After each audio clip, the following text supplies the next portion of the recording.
Sir, good evening. Daddy, sir. Raghavan, sir, good evening. Good evening. Good evening, sir. Good evening. Shivkumar जी इधर link link Link.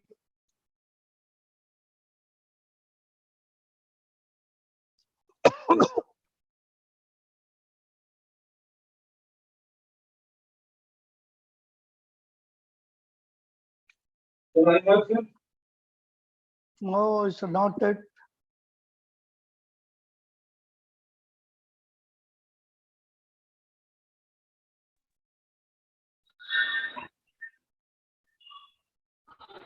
Yeah, just come.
Professor Reddy. Yeah. Yeah, well, timing is 7:05. Yeah.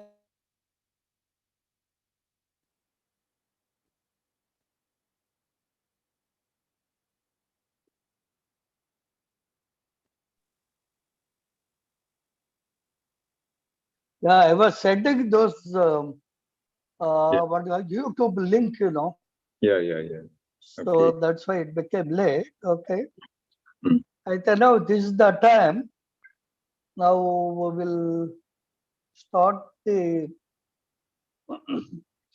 I think tomorrow I will show the what you call attendance sheet as well as the notes submitted by you.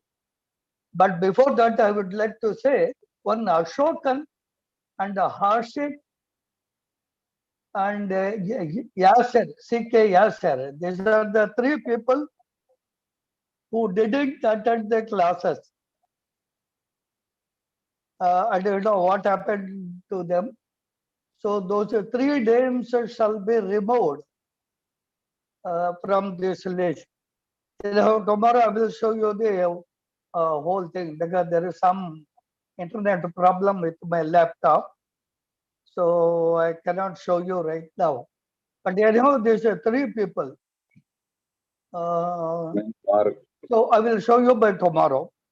Now, I request Professor Sudhakar Reddy, Professor Chellapperumal, and Professor Raghavan Painad to take the initiative.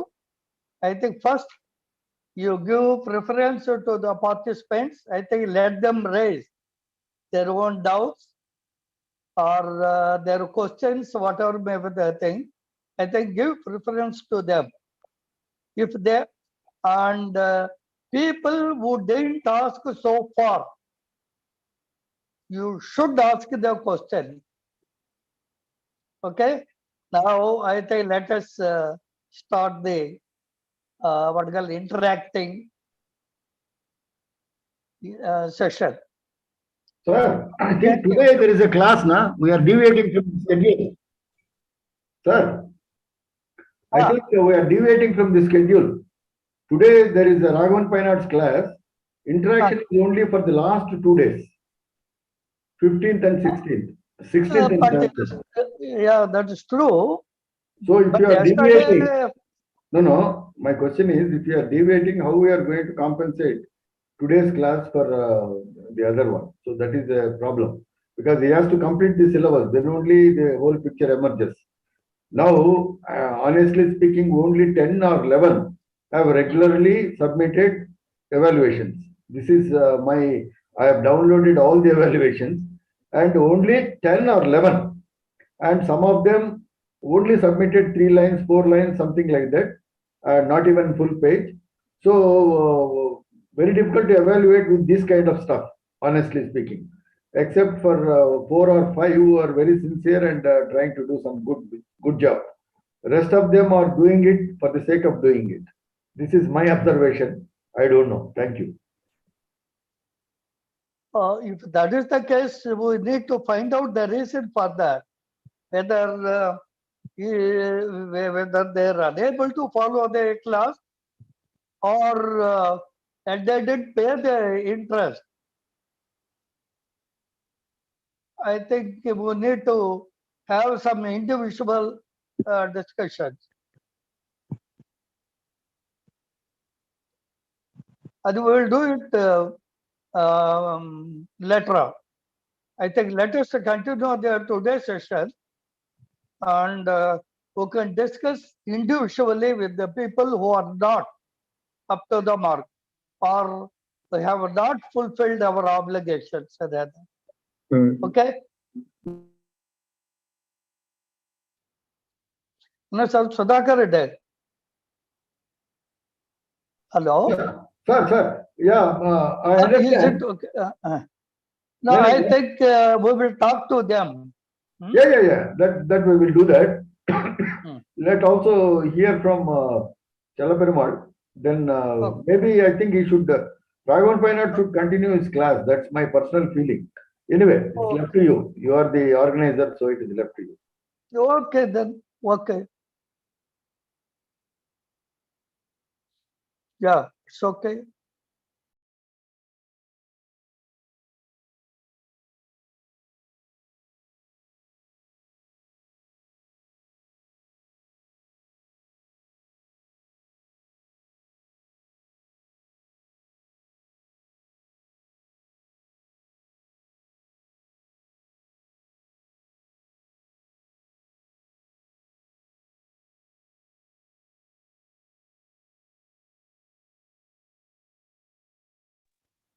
Yeah, this is visible, or Yes, sir. slides are visible. Visible? It is visible. Yeah, it Yeah. is visible. Yeah, okay. Then yesterday we were talking about this attitude towards folkloristics on these days. I'm not going in detail because we don't have much time, because I think we are far behind. I think one session behind. So I have to complete it in time. So I'll be little bit hurried, make it hurried in dealing with all these things, and we have to finish at least this this PowerPoint. It's a long one today itself, and then I can go to the other the next day. So whatever we see here, that is Marxian theory, structural theory, psychoanalysis and analytical psychology, contextual theory, performance theory, all these things are not theory. Actually, these folklore theories. It is the basic thing from different scholars. They found out the theory, they profound those theories, and they wanted to know, we wanted to take that and apply that on our own data, folklore data, and naturally people used to say that it is folklore theories, and in classrooms also we used to teach this as theories in folklore, but it is a lie. It is not our theory. So we can say that this contextual theory may be sometimes, because Dan Ben Amos is fully engaged with this folklore, and he when he put forward this contextual theory, then we can say that it is a part of folklore, and all other theories. There's I explained these things in structural theories. We had two kinds of, we used to made use of inductive method, that structural theories, that is syntagmatic structuralism by Prop, and paradigmatic structuralism by Levi-Strauss, and that was these two theories, Propian theory and Levi-Straussian theory, applied on especially this syntagmatic structuralism by Prop, and it was taken by different scholars all over the world, and they proved that their data also supporting this one, and it became the status, got the status of a maybe this theory. And in the case of it is on folk tale, a particular, that also not the whole tale, a special genre called fairy tale. Only to that it's applicable to. So when we come to the structural theory, that is paradigmatic structuralism, it was actually by Claude Lévi-Strauss. And as it's a matter of fact, matter of subject matter, it's a myth. We used to say that it is our theory, because myth is the data, myth is our data. And he worked on that Science of Mythology series and so many other publications during his lifetime. And we used to say that it is our theory, and we used to take that for this considered as folklore theories, but it is not true. We just applied that to our own data, that is all. And the same thing is with the psychoanalysis and analytical psychology. The first one is by Freud, and the second one is by this maybe getting this one. Freud and what is the analytical psychology? I am getting forgetting that. Jung, Carl Jung. Yeah. Okay. Jung. Yeah. And we applied that. Most of the cases we applied this Freudian theory, especially this myth, Oedipus myth, and so many other myths, and worked out. And actually, we were applying that on our own myth, and our own data.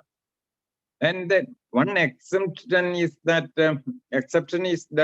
I think Freud and another author, I don't remember exactly the author's name, and he collected so many folk tales and other things, and they together published one book on this psychoanalysis of this folklore. So we can say that that is also applied by this Freud.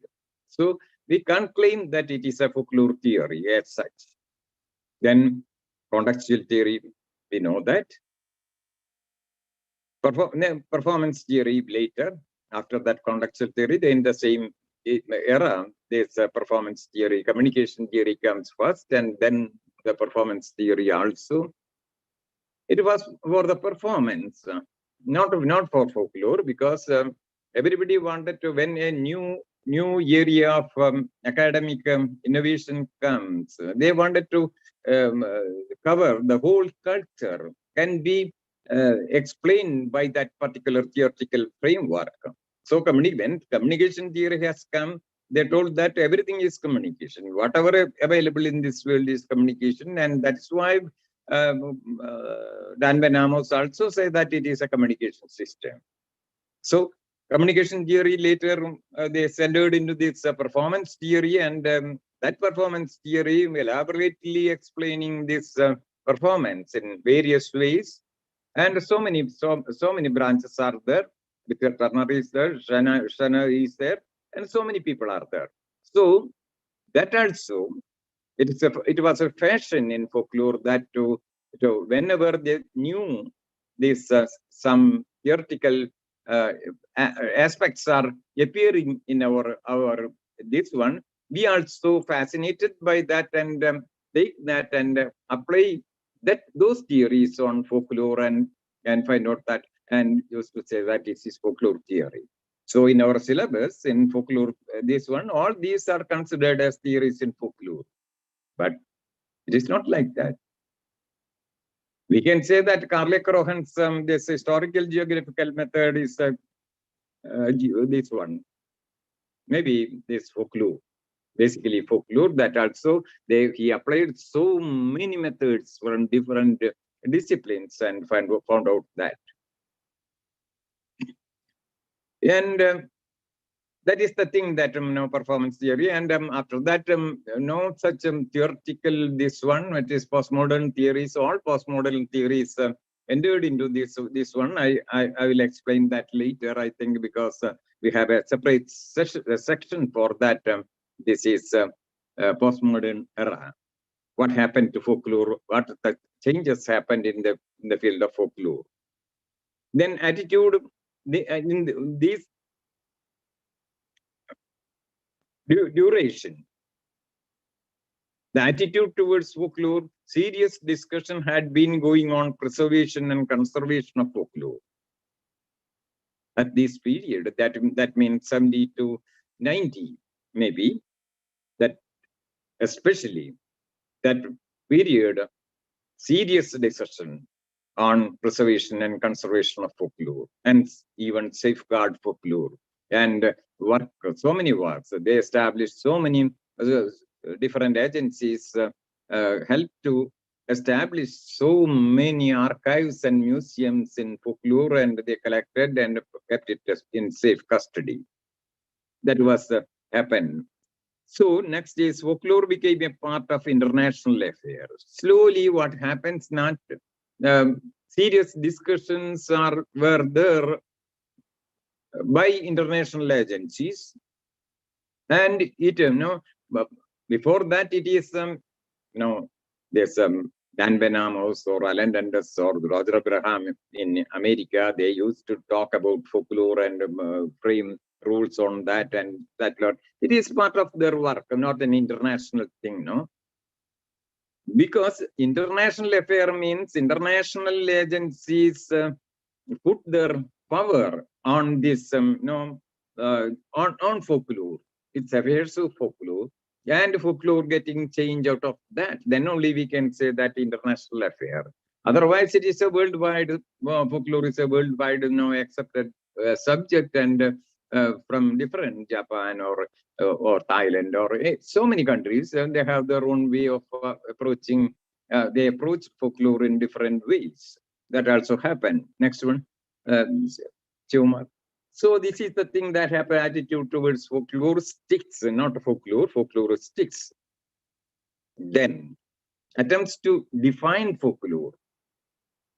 So I am not going to go in detail this definition given by Richard M. Dawson, first definition given by Alan Dundas, second definition given by Alan Dundas, given by Dan Benamos, given by Roger Abraham, third definition given by Alan Dundas again.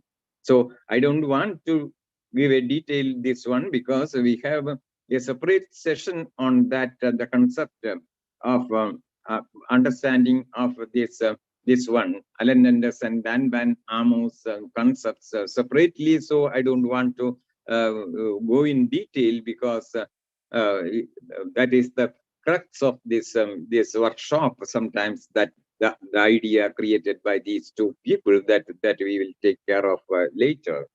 Okay, Kumar, next one. Yeah, next one. So now that session is over.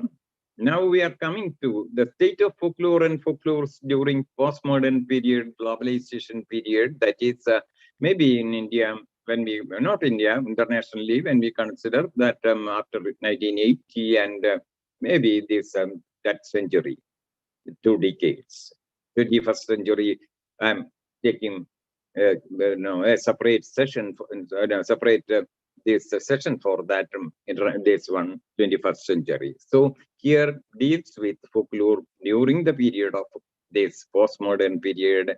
It can be called as globalization period.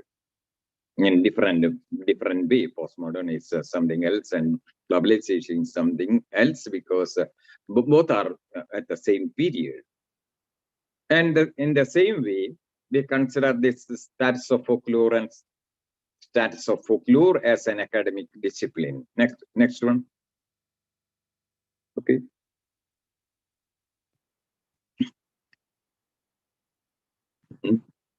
Yeah. The status of folklore, then we can consider first. Now, slowly, what happened in folklore by this time? Not it is a it is a clear-cut demarcation. We don't have. It is a continuous because it is the whole system get changed simultaneously, very slowly enter into another area. So we, even though we are talking about modern period, postmodern period, or post this 21st century or so, these things we can't make a demarcation. So it crisscross. Anyway, during this period, what happens to folklore? The attitude to the status of folklore. What happened to it? Folklore is considered as a commodity. Slowly, what happens? In this postmodern, it helped. The postmodern thought helped this and that kind of an ideology. It propagated, and accordingly, globalization entered in the field, and folklore now commodification. That the base of this globalization is commodification. So folklore is also considered as commodity in 2 ways. That is, folklore became a raw material for new industry, and at the same time, it itself became a commodity. That is why when this as a part of our earlier culture, we can get any number of examples. So you see, I give example from Kerala, that is this big jar, which was used to put this mango in salt and keep it for for preservation of mango. As and when they don't have mangoes, they can use that. So they in Arabian countries, a big jar. They came with put so many things in that jar. They brought this in this area, and they gave this jar also. Then this jar was used by these native people, that is these wealthy people, to keep this to preserve mango. That is mango, put it in salt water, and they can use it for the whole year. So in wealthy families, on those days it was a must. Now, after that, what happened, nowadays, nobody wanted to keep that. And the problem is that that jar is a big jar. The mango put in that particular jar is more than enough to that family. And it was taken by the nearby houses. It is without any money they used to give. As and when fever comes, they approach the nearby houses, approaches them that people used to take with the gruel this mango. So it is a social purpose also. Thus everything has gone. So it kept ideal in these wealthy families. Later, what happened? People came for that particular jar, and they wanted to buy that. And later it was put before this 3-star hotel or 5-star hotel in the front of that. Sometimes not only these big vessels, bronze vessels, that was in these Tharawads in Kerala. Now it is everywhere in the 5-star hotel and these things. So that a material culture, which was part of folklore, folk life of the people, and it was part of folklore, and it became a commodity. It is to sell and buy. A mediator comes and buy this from these wealthy families, and it was sold out to the whoever wants. Even now it is a fashion that the wealthy people keep that in front of the courtyard. They keep it, this drawing room. They have a big drawing room. In that drawing room, they keep it and put these flowers on that, the pour water on that, and you might have seen that. So folklore becomes commodity. I gave only one example. And at the same time, folklore became a raw material for new industry also. It is directly go to the market. And the other way it goes to the market is that as a raw material, a kind of raw material. That is, raw material means you see this craft. The initial stage all over the world, folk craft. In the initial stage, as part of tourism, they brought this brought this from the traditional society and sold out. And demand was so much. And this community, the particular community, could not provide this this craft, their material to this according to demand. Slowly, what they have done is that they put it, they started an industry for that, for this basket making or anything. So that happens, it becomes the raw material. They avoid the traditional community and they themselves start industry, and through the same raw material they make use of, and it gives new product, and it becomes commodity for sale. So that also happens all over the world. So I am talking about all these things means this creates so many problems in the society.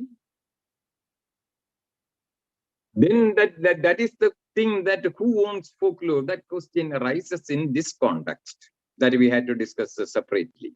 Who owns folklore? So later, what happened in,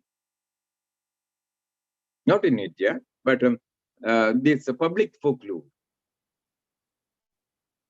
Similar, parallel to this public sphere, that without any caste and no caste or this creed or anything, no color or anything, anybody can enter in this area, and they can buy and sell these goods, this art or artifact of this one.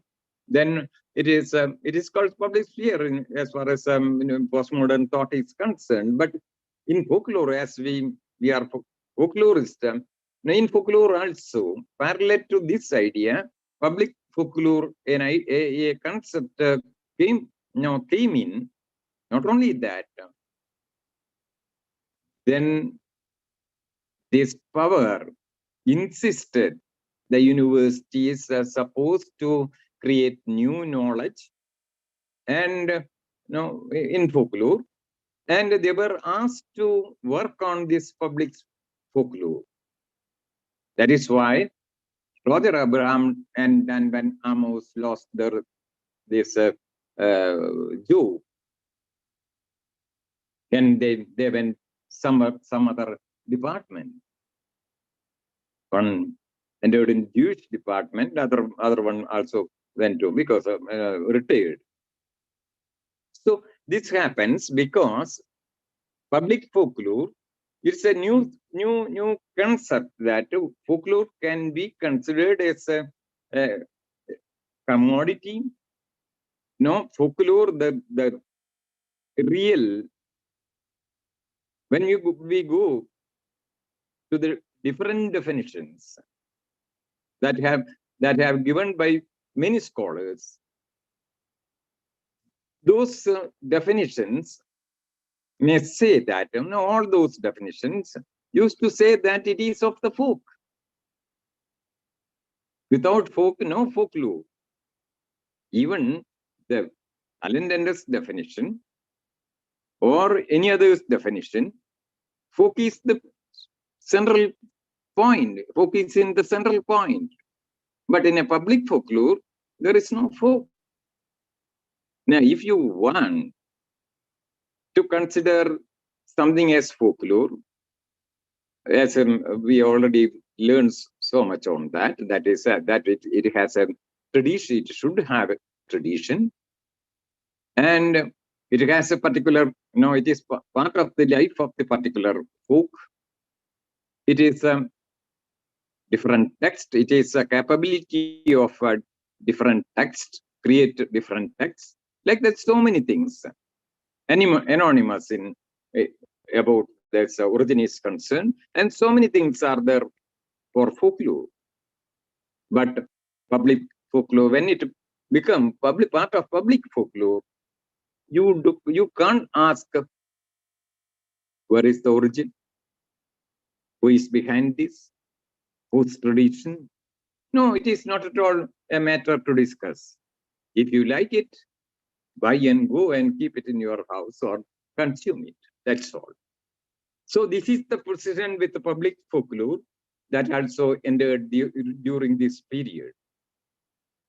That means folklore is slowly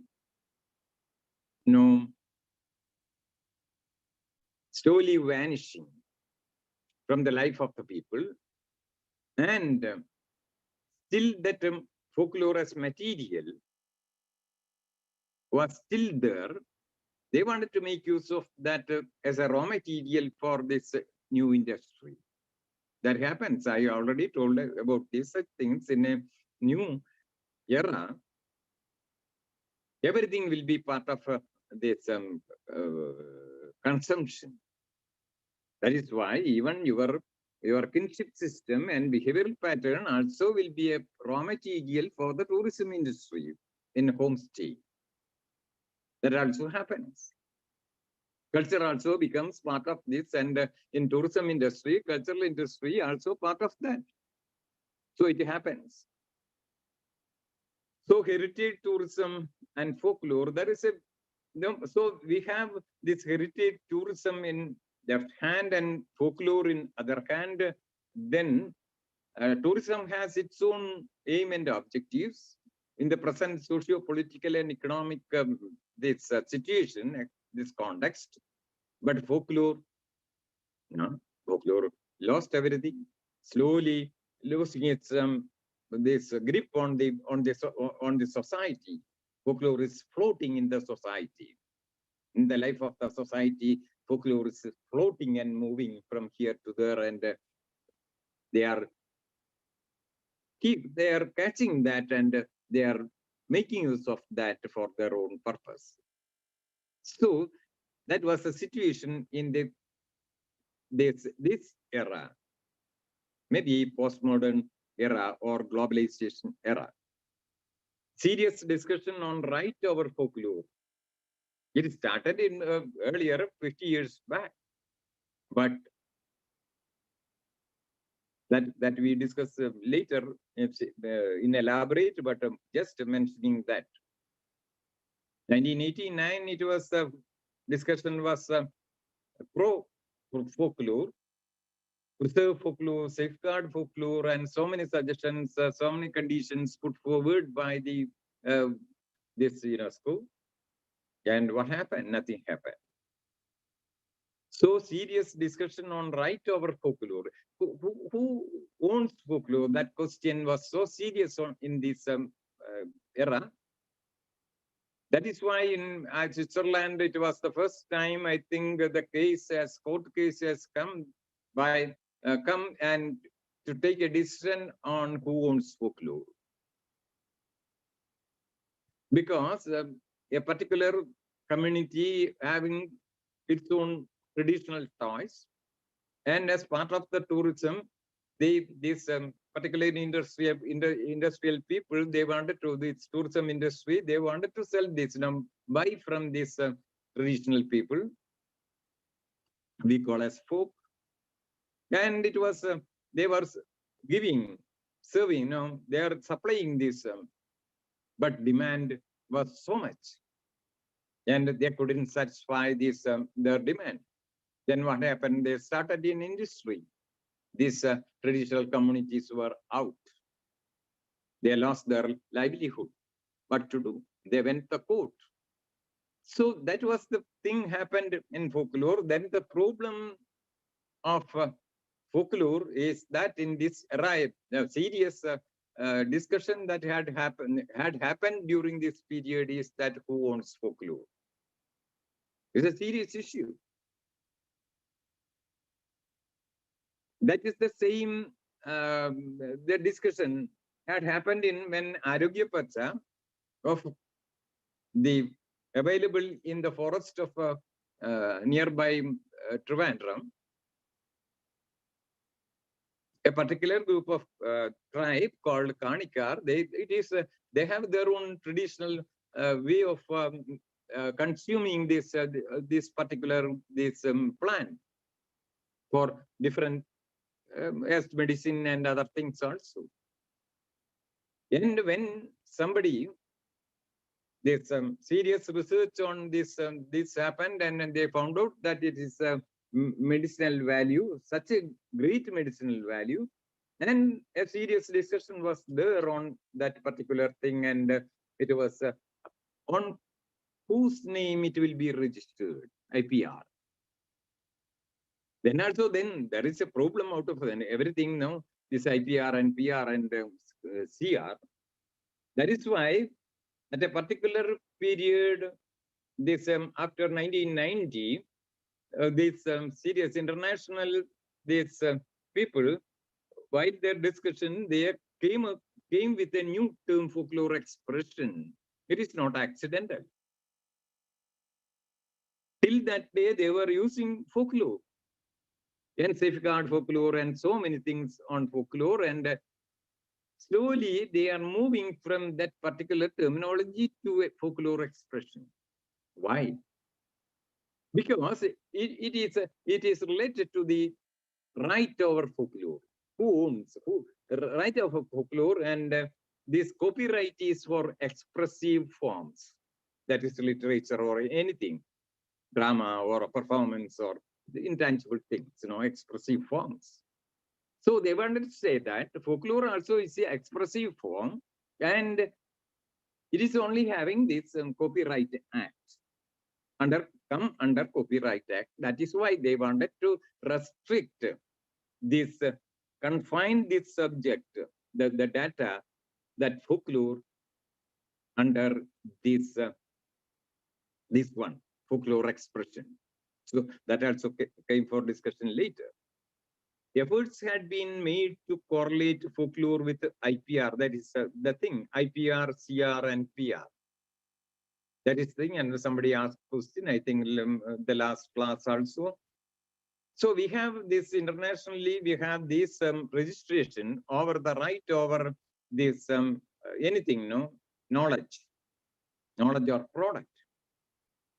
So three kinds of registration is there. One is IPR, it's property right. Then other one is CR, copyright, and the third one is PR, that is patent right. So if this IPR is for this innovation knowledge. So that is the problem with this. We had to discuss very seriously on that, whether folklore get this folk medicine or this kind of thing, very, very valuable thing, whether we get IPR for this right, registration for IPR, intellectual property right. And CR is copyright, that is for literature, art, and other thing. And they wanted to put this folklore under that category, and folklore, that is why they wanted to say that it is folklore expression instead of folklore. That is also, that discussion came in after 95 or so. Then PR is for patent product. While marketing, if you have a product, you have to register that product, and nobody else can produce that kind of a product and put it in the market. So that is patent right. So these three rights, keeping the right over this knowledge, creative work, expressive forms, and patent for products. And in this stage, serious discussion had been took place in the realm of folklore also. The serious thing is that this is not actually by folklorists. These discussions were by other people, political people and advocates, and because it is law. So advocates all over the world, they meet together. Very rarely, you see, not in before 1990, 2000, I think in 2006, at that time it was not there, everything has changed. They conducted an international workshop like this, to discuss this issue, IPR, CR, and PR. And people from different countries, especially from Africa and Australia and like that, where these tribal people are more, and their representation, that people came from different, most of them are advocates and political officials. And I was also invited for that in Cochin, it happened. And I was also invited, and I was, I was considered as something. Then at last I asked them, why did you call me, invited me to participate? Because I was sitting idle. They didn't ask anything. Then I asked why you invited me. Then they told that if some discrepancy on some debate comes on this, that some serious issue, academic issue on folklore, then if that particular point at that particular point of time to make use of an academician, that is why you are called for, invited for, not for discussion. I couldn't take part in that discussion. I was just this spectator. So that is the thing happened. No, the serious thing is that it was the whole this workshop was on folklore, on the right over this one, IPR and CR and PR, and folklores are not considered. No folklorist from anywhere. So this is the thing that happened. In 1989, Paris Conference of UNESCO and Folklore. I'm not going to discuss that here. Anyway, that was a serious mission to serious discussion also were there. And it is the first time that 1989 that that meeting gave some report to the UNESCO, and UNESCO the first time defined folklore. You see, that is the thing happened. All the disciplines, all of the, in the world, so many disciplines are there, and UNESCO never went for defining those disciplines. But in the case of folklore, they defined folklore. That is that what they, how they defined. I think that will, I think the next session we will deal, when we deal those things, I will give that the exact definition given by UNESCO for folklore. Okay. Then 1999 Washington Conference, that was a serious this point milestone in the history of folklore, the Washington Conference. There this issue first came that we had to, this folklore is not a nice term. So we had this institutional term, and we had to find out another term for that. So that is the thing happened in 1999. After 1989, I will discuss this elaborately, because that is the crux of our workshop, I think. Then only we can discuss all these things about the thing that we did know. We had to correlate this with our the earlier classes, sessions that we dealt with this politics, economics, and these things on influence on folklore, not on folklore, the academic subject. How that was, we already discussed things, and in the light of that, we had to discuss all these things and why the fate of folklore is today like this. So next. The status of folklore during this period, you see, after effect of Paris Conference, what happened? Paris Conference is 1989, and it was a fruitful conference. And it is the first time UNESCO recognized folklore, not only recognizing folklore, and they wanted to preserve this. These member countries, they requested the member not to discuss it, that they made some suggestions to the member countries to make rules in their respective countries to preserve folklore, to safeguard folklore. That also is an issue. They use so many this technical term as far as this is concerned. This sustenance of the folklore is concerned. One is safeguard folklore. Then they were talking about preservation of folklore. Yeah, before that, they were talking about conservation of folklore, and after that, preservation of folklore. Then they at last they wanted to change the nomenclature of folklore to some other terminology. So Paris conference was so serious because everybody attended that conference. These people, countries, developed countries as well as undeveloped countries and developing countries, all countries, a representation was there.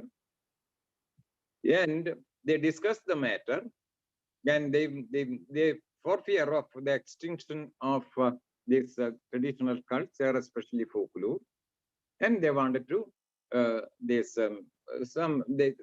made some suggestions to the member countries. That is why this so many world agencies, international agencies, came in to work pour money or give so much of grant to preserve folklore or safeguard folklore. The important thing is that in 1989, that conference was so particular about not only on folklore, but the people who are engaging today also for their life, they are engaging folklore as part of their life. They wanted to preserve, they use the word conserve folklore by helping the life of the people of concerned area. Not only preserving, studying or this thing. That recommendation, I think, threefold. I think one is this folklore as such, how to safeguard folklore, and it has two parts. That is, one is folklore as data, and the second one is the people, the folk behind that this folklore. And the suggestion was we had to conserve both, not folklore, not only folklore. We had to see the people behind this folklore, and we had to help them to sustain their culture in the lively as possible. That was the discussion there. So that main discussion was that. So it was so serious, and that is why worldwide these activities. In India also, Folk Foundation came in India, Smithsonian Institute also came in India with so much of money, and they trained the people to preserve, to study. One way of preservation is that to make people aware that this is very important. That is in that way they wanted to disseminate the idea of folklore through academic folklore as well as folklore activities. It was the result of this Paris conference. By that, awareness has been created on the protection of the right of the folk and on folklore, and their right on folklore. That is very, very important. Not right on folklore, that their right, folk right over their folklore. That is very important. So 1989 conference, this recommendation, Paris conference, was so important as far as folklore is concerned. Approval of the concept folklorism. At the same time, they approved this concept of folklorism. That means it is natural because we can't, the community, the folk life is getting changed because of the social, political, and environmental pressure, even environmental pressure also. So they want change. They can, for example, agricultural community, agricultural folk, they can't continue as before because the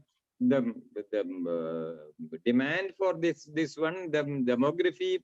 Now, these people, the number of this density of people also more, then this demand for the agricultural producers are more, and they can't satisfy this need. Then they wanted to go for this new way of this agriculture system. So somehow they had to keep away from, they had to leave their own tradition in agricultural system. So that is natural.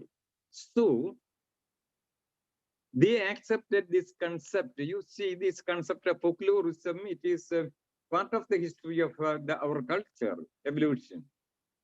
No, folklore can't be, you can't. That is the problem with the definition of folklore also.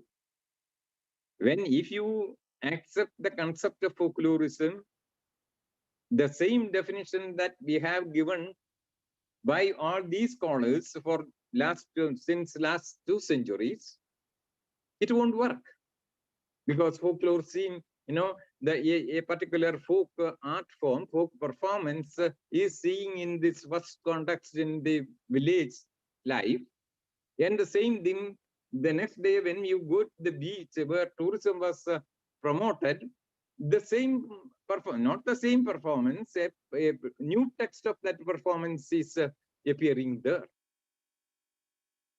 You can't deny that, because it is true. It is a fact.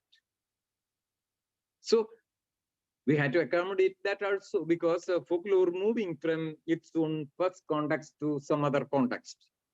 It is by pressure. So we had to accept that.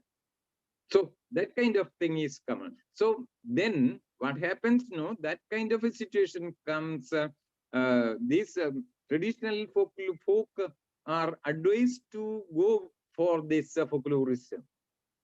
That also happens. Then the next one is commodification of folklore.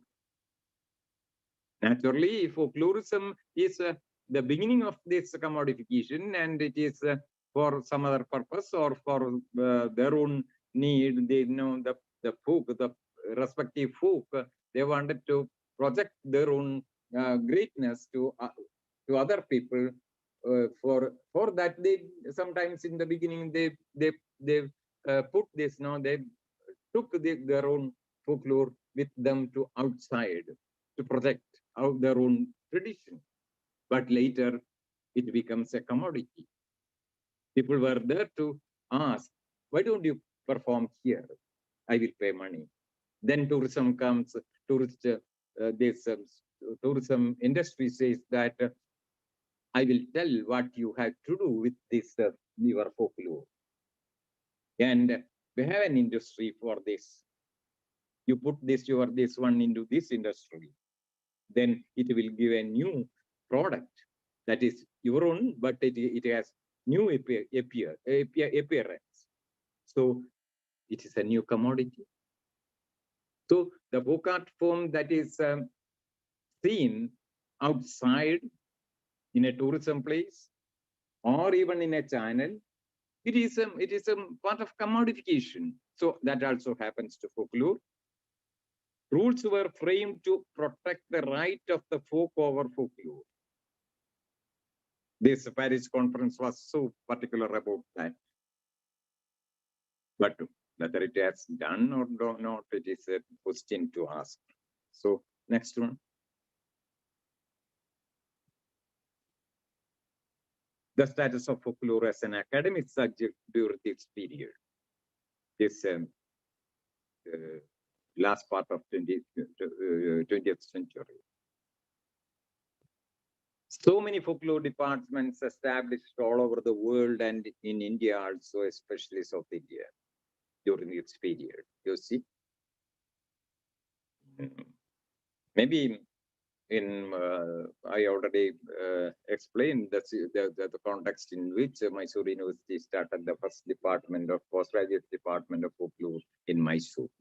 But later, so many departments came in because of this situation, new situation, they wanted to do that.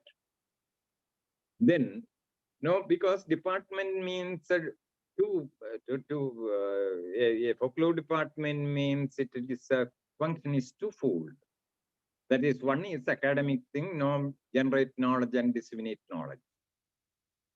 The other one is they wanted to establish archives. So these two things were taken care of in those departments. That is why you see in Mysore the biggest folklore museum that available in India is in Mysore. Mandi also, there's another one, but in Mysore University is very, very rich in that case, I think. Scholars all over the world got international training by Folk Foundation and Smithsonian Institute, etc. You see Europe also, and there's I think there's Finland, that institute of Finnish Institute of Folklore. They also gave training to people all over the world. They yearly they invite the people that give training, and they train the people very well in Europe also. That is the thing that, but America was so generous on this case, because they have their own political ends for that. Not like Europe. America was so interested in folklore, we had to look at it in a critical way. Then national training programs with the assistance of Folk Foundation, Smithsonian Institute, etc. everywhere. So many archives established all over the world. Not only that, they wanted to have this network of these archives, not keep separate, isolated. This one, they want network on that, and that because they know very well that this folklore is going to extinct, because the time has come in a this liberalized, globalized situation. Everything is related to market, then it is very difficult. So the archives established all over the world as a raw material for academic industry or knowledge industry or any other industry. It was this collected data. Next one.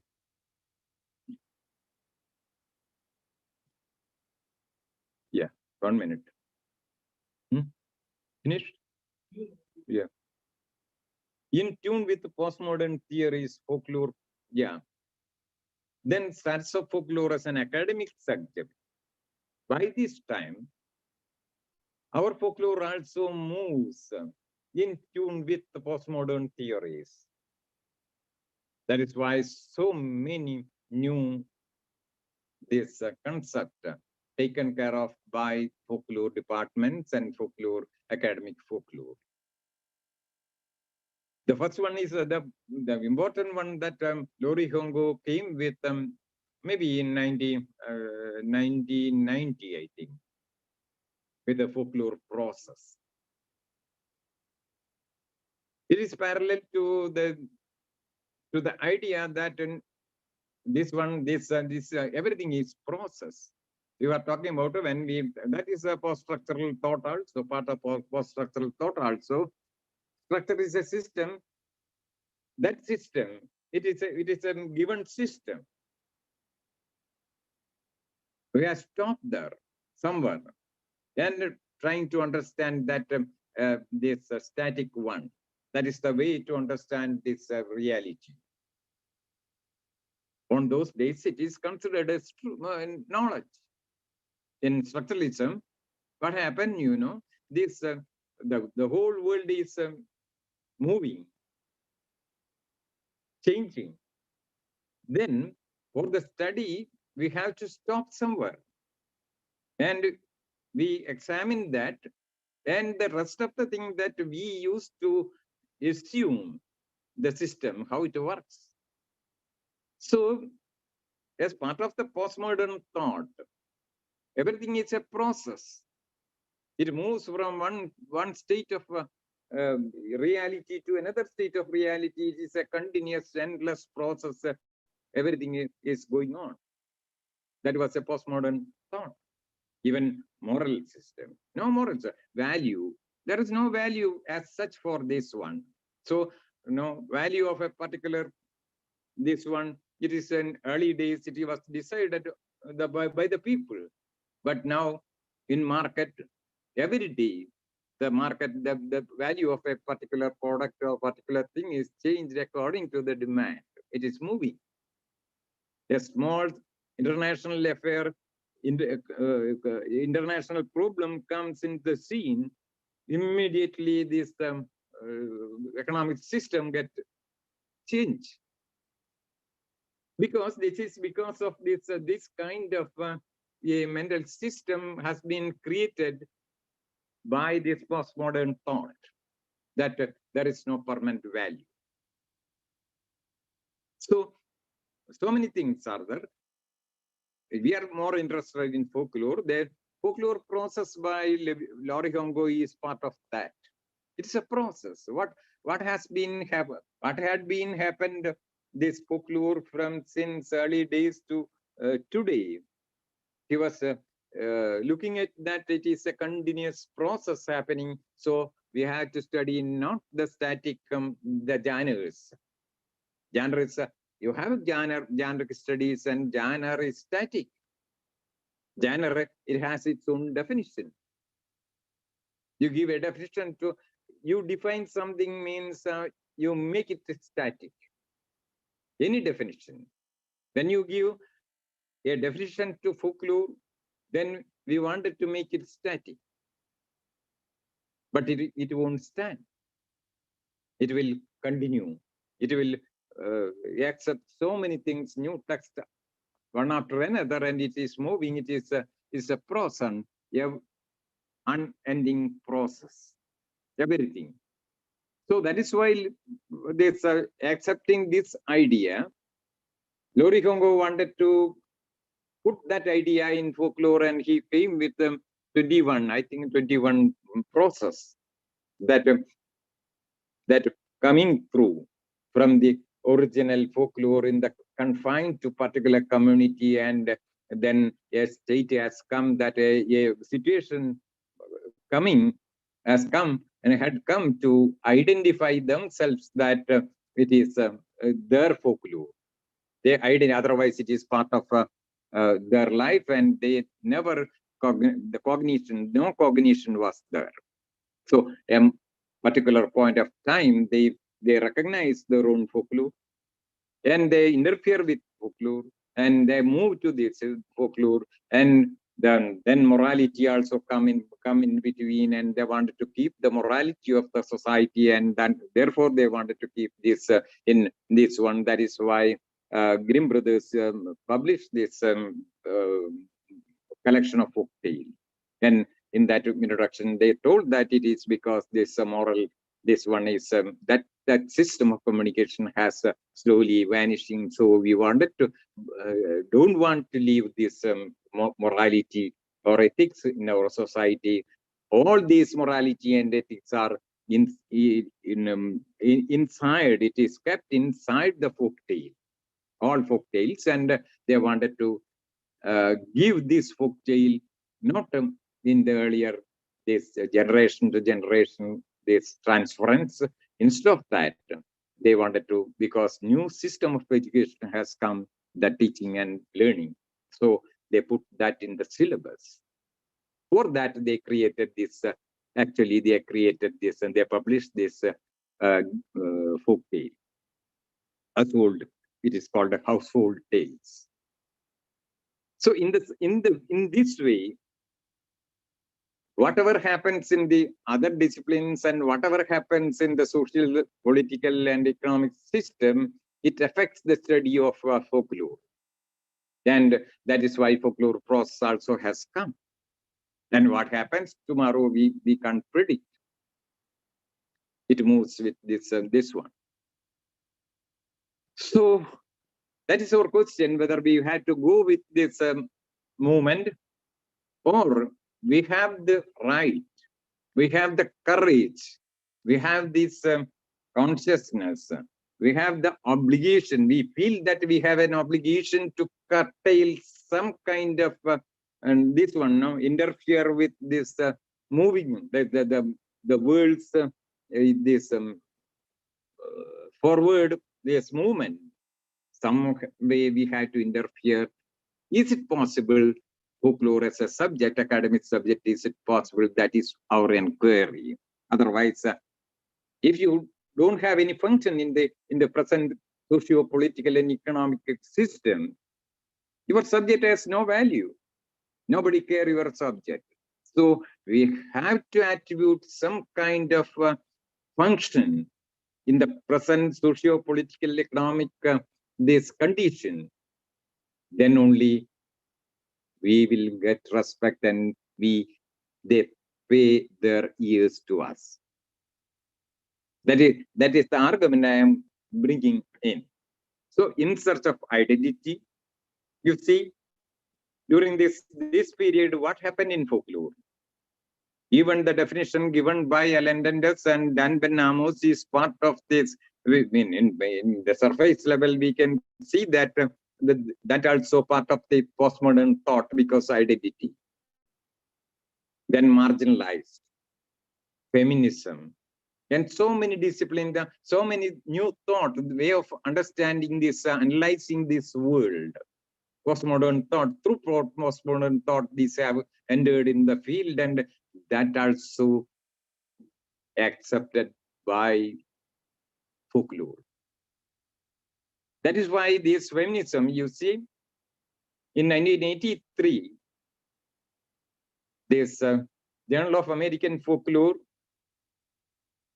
came with a big volume of this devoted for feminism, only for feminism. There, it's a biannual journal, and that one issue was totally devoted for feminism in 1983. That was a big volume. Usually it is 150 or 200 pages. Below 200 pages, it was nearly, I think, 250 or 300 pages, that one.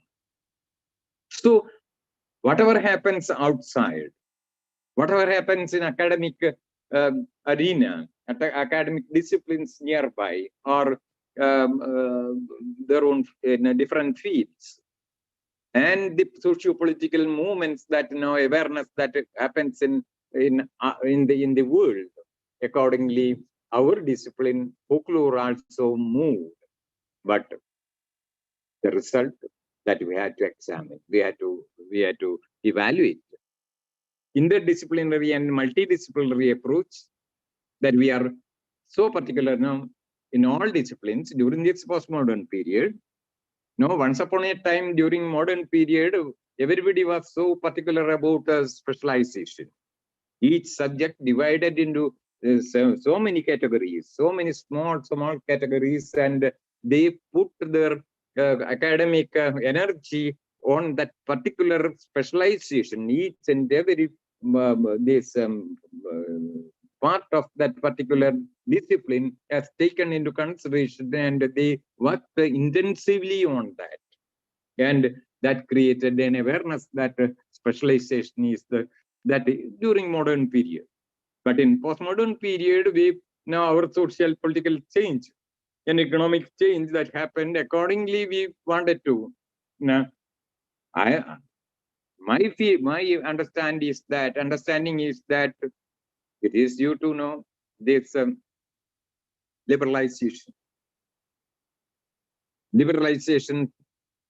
play behind this the attitude, interdisciplinary and multidisciplinary approach in knowledge production.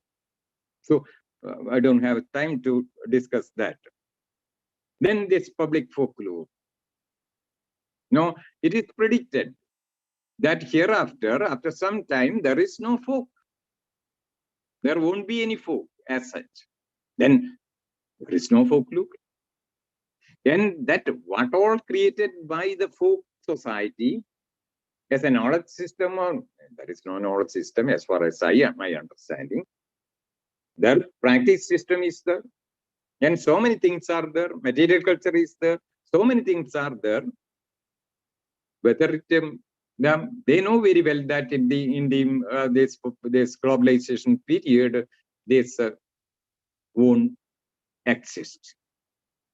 So that is why they were very fond of collecting, preserving, conserving all this terminology, and they put so many archives and so with this one, and it is wrong. Actually, this as far as this academicians are concerned, academic world are concerned, these archives and museums are nothing but it is a godown of the raw material for the industry, maybe knowledge industry. So why we wanted to keep this? Not, early days it was for romantic nationalism or some other nationalism, some other this great feeling. But today, after I think 1950 or so, all over the world they collected and kept it inside this, all this folklore inside this, either in the museum or in this archives, because it is as far as knowledge industry is concerned, this is the godown of raw material. That's the main raw material for knowledge industry hereafter is this traditional knowledge. That is folklore. So that is why they are very fond of, very particular about creating so many archives and this one. That is the thing. That is why, as a result, whatever through this industry, the public folklore, that industry, we can call it as folklore industry. That was parallel to cultural industry. That enter into this particular industry, and it comes out in a new form of folklore. That is to sell and buy in the market. That market, folklore was specified, according to this who owns that, a particular community, particular group of people. That is all the time our definition goes in that line, that folklore is the lore of the particular group of people. But this whatever comes out of this industry, that is public folklore. That can be sold out to anybody. That can be it is no claim. The particular folk has no claim on that, no right over that. It is anybody can sell, anybody can buy. That is public folklore. Next one. So I'll finish this folklore in 21st century also. Then we can next day we can go to that, even though it is a little bit late. What is the time now? 1 minute. Yeah, it is 8:17. Okay. By 8:30 we can stop it. Folklore in 21st century. The same pattern I used. The next one. That's a folklore. Yeah. Folklore in 21st century, UNESCO's interference. That I am not going to in detail in this. International interference of folklore is a separate session for that, so I don't want to talk much about this in this session. Folklore in 21st century, UNESCO's interference. Conference, something missed, I think. Year 1999 proposed a substitution for the international, the term folklore. Something happened to that. So sorry for that. Yeah. Yeah, it is. It is in my mind. Don't worry about that. This one slide. So 1991 conference, international conference by Roundtable. It is called Roundtable Conference. There, the first time the discussion has come up. The thing is that it was not in the agenda of that particular conference. Abruptly, because 1989, this recommendation of the 1989 this conference, Paris conference, put forward some suggestions, and it was distributed to all member countries, and they also agreed, and they wanted to do accordingly. You see this 10 years from 1989 to 1999, nothing happened.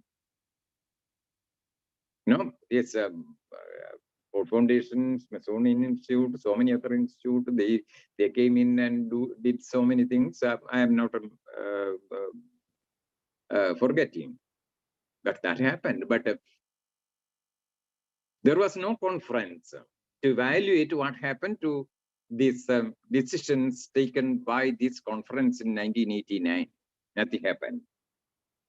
Abruptly, another conference came in 1999, and in that,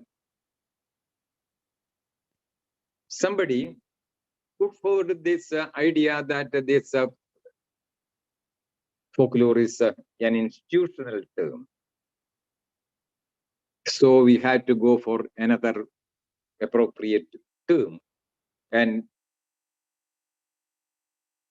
the thing is that in that conference, that Britain and the representative of Britain and United States, they came, but they in the eve of this conference, they don't want to continue in the conference, and they went away.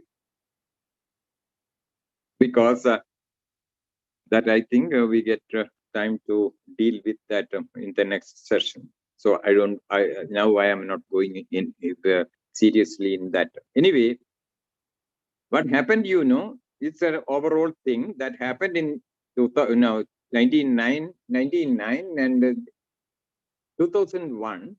They met again, and they decided that they came with the new term that is tangible, intangible cultural heritage to substitute folklore.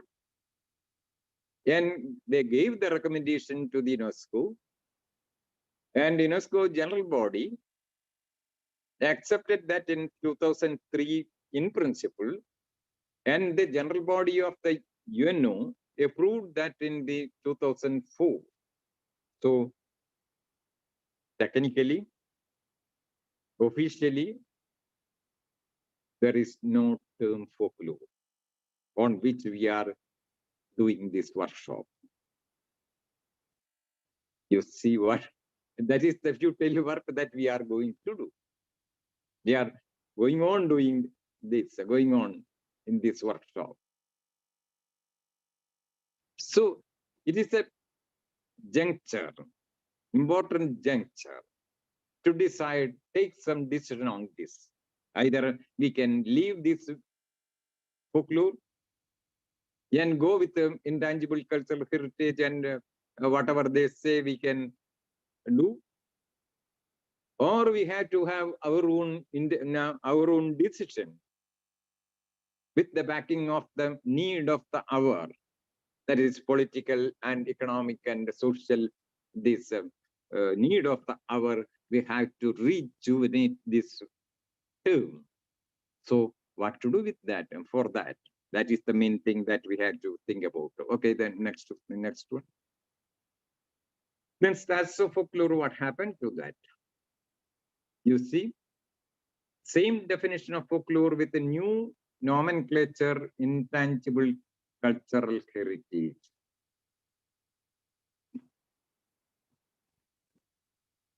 That I will show that the definition given by UNESCO for this folklore in 1989 and the 2004, 2003 for intangible cultural heritage.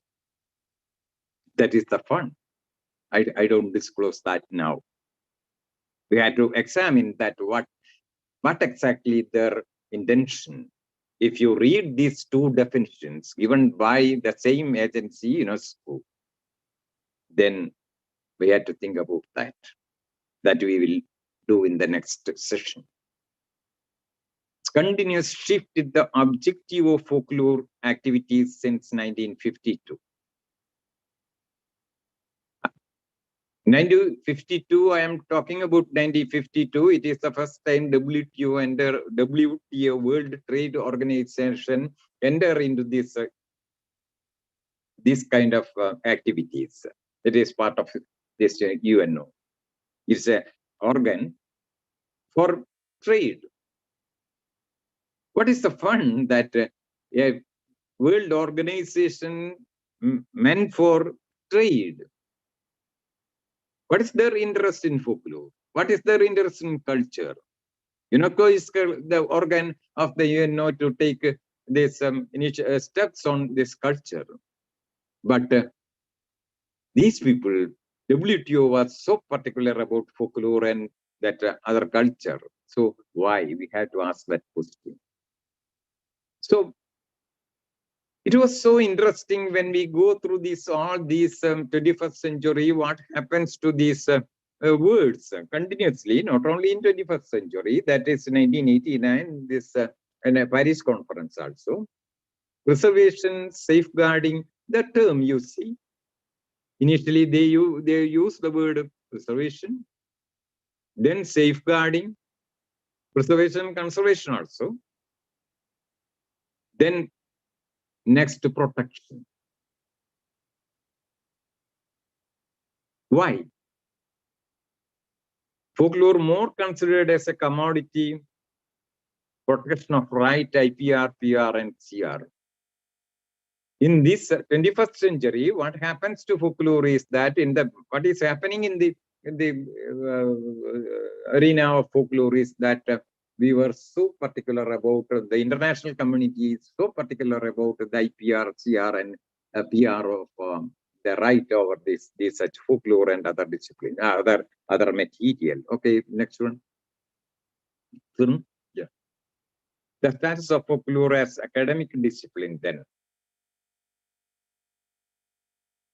Cultural heritage to intangible cultural heritage. You see both.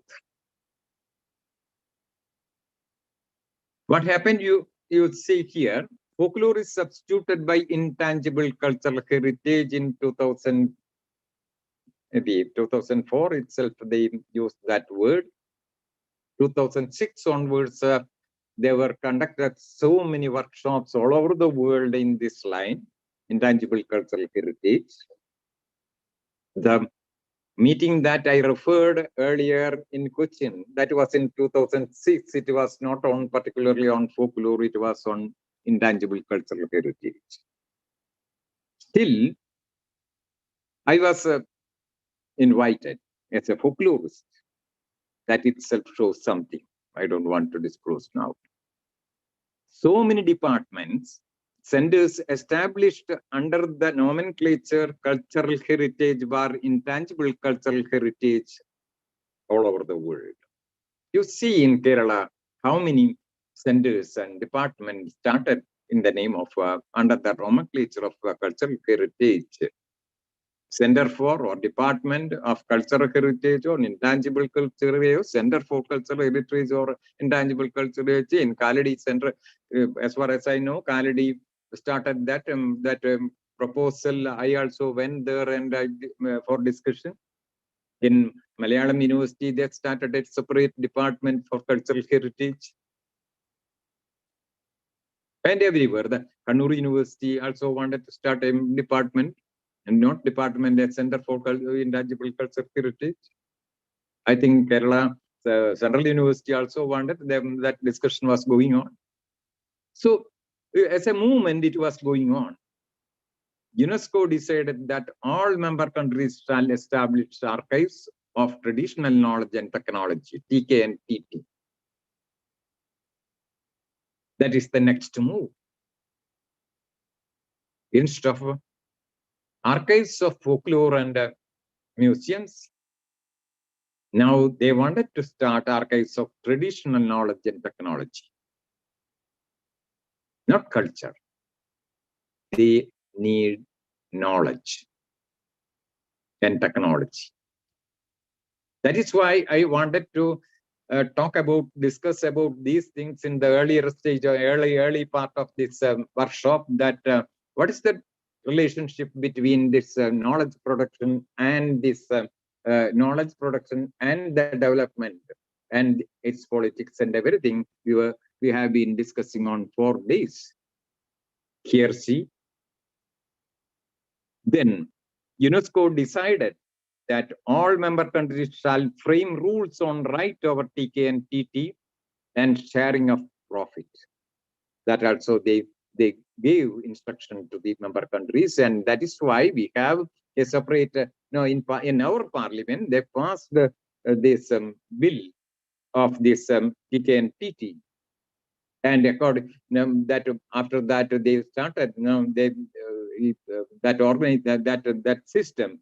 This system was introduced, and each state and in panchayat level, also in panchayat level, that there is a committee for that preservation of TKNPT. For what? Mainly to get registered IPR, PR, and CR. That was the main intention of that. So simultaneously, you see in the right part of this slide, earlier only cultural heritage. That cultural heritage was divided into two. That is cultural heritage as such, that a material culture that consists of material culture, and a new terminology, that intangible cultural heritage, came in as a substitution of folklore or folklore expression. And they promote these two. Folklore is nowhere now. Next one. Internationally, folklore is no more. The whole workshop is on folklore, but a futile exercise that we are doing. What we refer as folklore is now intangible cultural heritage, ICH. Theoretically, these are TKTT and traditional craft and traditional art. Nothing else. And when you read the literature of this one, you can get the idea that what is ICH, intangible culture, nothing but TKTT and traditional craft and traditional art. Nothing else. The concept public folklore parallel to public sphere is aimed at sell by folklore. That was later, and now the stage has come to get right over that, full right over this traditional culture by the power, and they can take to the market and get money out of that. That is the ultimate aim of these things. The next one, I think it is, yeah. Behind all changes that happen to folklore time to time is regulated by international politics. Any folklore is diverse reality, specific text, and therefore it resists any kind of unification. That is the thing that we had to discuss. Seriously, we had to discuss this matter. Any folklore, I don't want to go in detail. I don't have much time also. Any folklore is a diverse reality. You also agree with that. Specific text. And therefore, it resists any kind of unification. It is diversification is the life of the folklore. Life of folklore. A folklore lives means it is a lively one because it is the capacity to create any number of texts one after another. That is diverse text. That is the soul of folklore. As far as folklore is concerned, without a folklore has no existence. Folk and folklore go hand in hand, not hand in hand. It is it has not a coherence. It is one is inside the other, and the other way also. So you can't separate this folklore, separate lore, separate, and folk separate. If there is a lore, there is a folk. So that is the concept that folklore is having. Without a folklore has no existence. So that is why they wanted to. That was so strong as far as these traditional people are concerned. They have depart this folklore lore from folk and take lore and folk, they are least least interested in folk. Even though 1989 this conference put emphasis on this folk. Without folk, no folklore. That was the discussion, the essence of discussion that happened in 1989 conference. But now we reach that without folklore. Now folklore, maybe it is the cream of the life of the people. And that cream is taken outside and it will be sold out in different forms. As per UNESCO, cultural heritage is property of humanity. That is the definition. But folk is the property of the folk. Folklore is the property of the folk. That is why they came with the term institutional. It referred as an institutional term. So, property of the humanity. A folk art form that is in their interior village where it is. They used to say that it is our property, it is our prestige, it is our life and everything. But UNESCO says that if it is considered as this cultural heritage, it is the property of the humanity. That's the difference between the term folklore and this intangible cultural heritage. Intangible cultural heritage is part of humanity. No folk is entitled to claim the ownership. And therefore, if you accept intangible cultural heritage, nobody can put claim on any ownership of any cultural heritage. It is the property of the humanity, not the property of any country, but any property of the humanity. It is a universal commodity as far as tourism industry is concerned. So it can be sold out anywhere in the world. So that is the thing. Next one. It's finished, I think. Yeah. So possibilities are there. Go on with the concept of folklore and folkloristics conceptually against liberalization and globalization. It will come again for discussion in the last future of folklore. I am not going to discuss here. It is accidentally it came in this PowerPoint. Accept the new world order and mold folklore in tune with the concept of intangible cultural heritage. That's also possible. We can choose any of these. I think it is finished for today. Okay.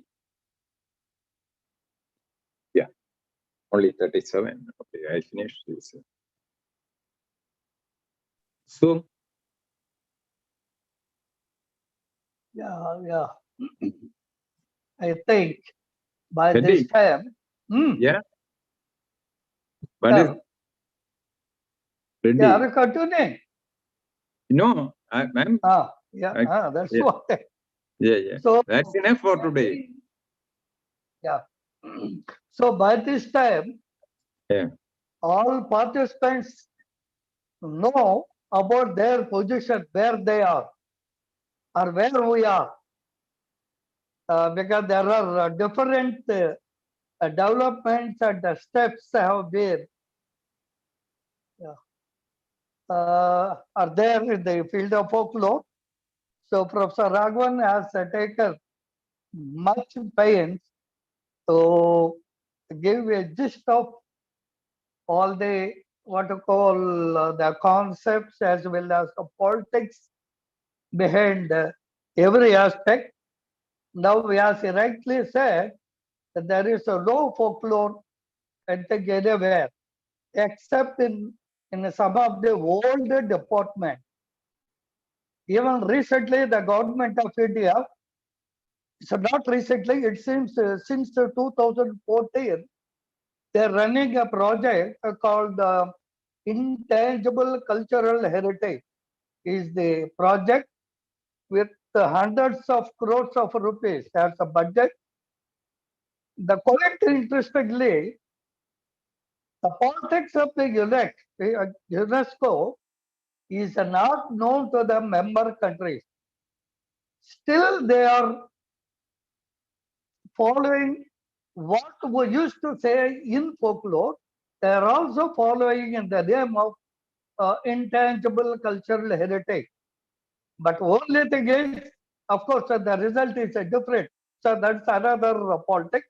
We need not to go into those details right now. Now, as an academician, how we can deal with these concepts and where to or how to proceed further in the folklore discipline. This is our interest right now. Now it is open for the discussion. Participants are requested to raise your doubts or questions. It's left to you. Okay. Okay, sir. Thank you. Dear participants, please react. Hello, Thank you, sir. sir. This is Kainat, sir, from West Bengal.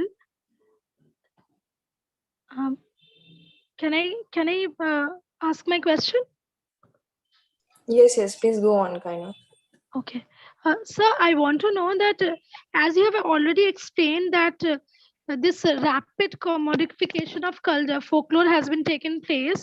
So I want to know, sir, that after this commodification of folklore, what exactly is the future of folklore in the coming future? What exactly, where does folklore stands?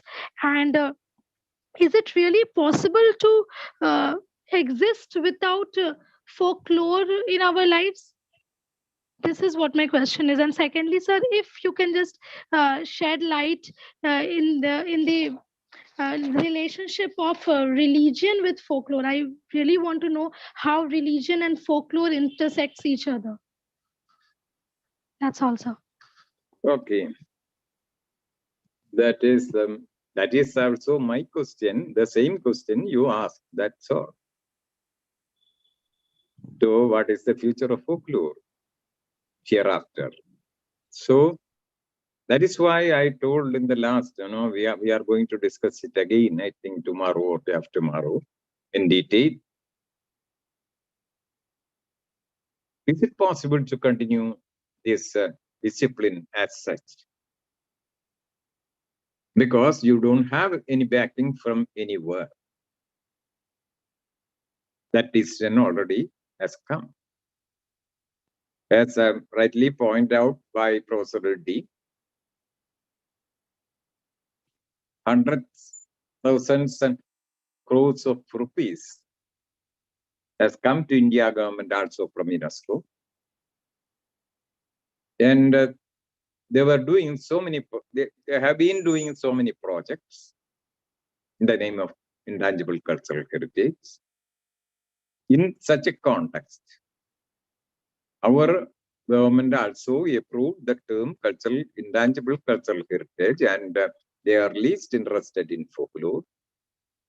Naturally, UGC also. And if UGC come in that line, it will be that decision will taken by the UGC. UGC also won't promote this folklore. No, UGC is the deciding factor in this case as academic folklore is concerned, not folklore as a data. I will tell later. You see, 1995 or so, there's UGC gave me a project, a small project to write a textbook on folklore, because it is a gray area.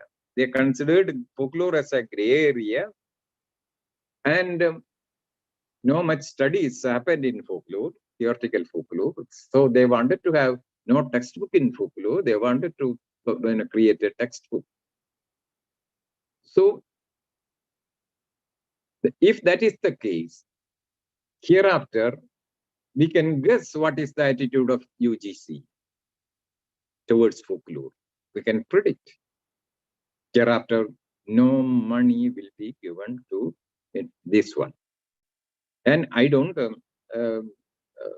this, sometimes if UGC take a decision on to change the nomenclature of this still existing folklore department all over India, and according to this decision of the UNESCO, they may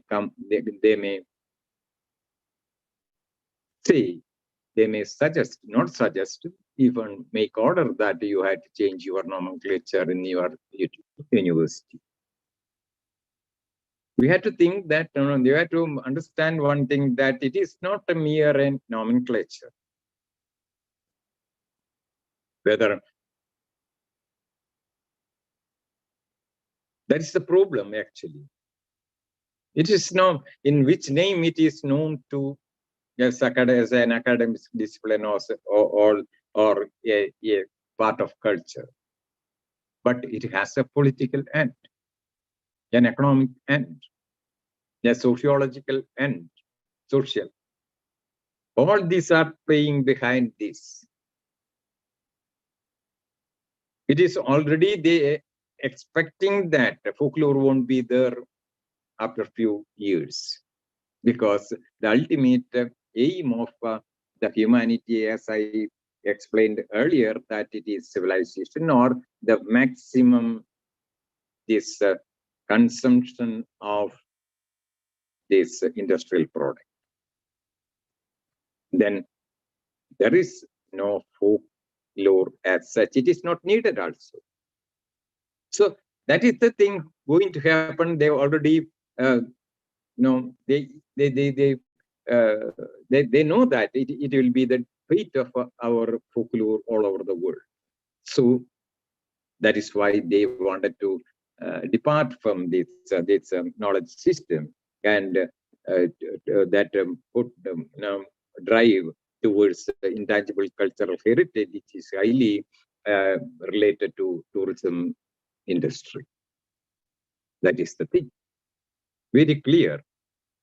Because until and unless the term folklore is there, if you are talking about folklore, then next question may ask, which folk?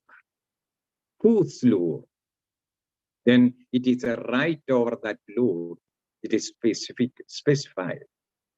So that is why intangible cultural heritage is considered as a property of the humanity, but the folklore is the property of the folk. That is the dialectical relationship between these two disciplines. So we had to discuss that. So if we go the same line of this economic, political, and this globalization line, folklore won't be there. So academic folklore also not needed. So that is my, I also, believe like that. So unless we enter into this academic arena, a knowledge system, production of knowledge system, and we have a clear-cut idea about the development and political, social, and economic system, how far we can interfere as a subject, as a knowledge system, then only we can give an answer for this. What you have, the question you asked as far as this. That is my feeling. Okay. The next question, I think that matter will be discussed later. Okay, anybody else? Participants, I request to unmute your video also while raising questions, please. Okay, Andrea, please.